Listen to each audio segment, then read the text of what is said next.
Song situation നമ്മൾ actually നമ്മുടെ സ്ഥിരം പാട്ടുകളിലെ പോലെ സന്തോഷം എൻജോയ്മെന്റ് നൽകിയാണ് എനിക്ക് സാധിക്കും.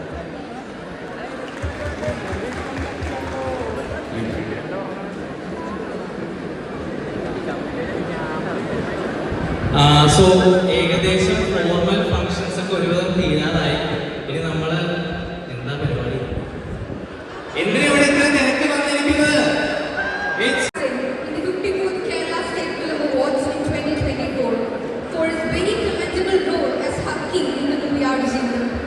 We are so glad to have him here with us today and we look forward to hearing about his journey and experiences. നമ്മുടെ സ്വന്തം ഗോകുലിന്, നമ്മുടെ പ്രിയ ഹക്കീമിന് ആൽബർട്ട് എല്ലാവരും സ്വാഗതം.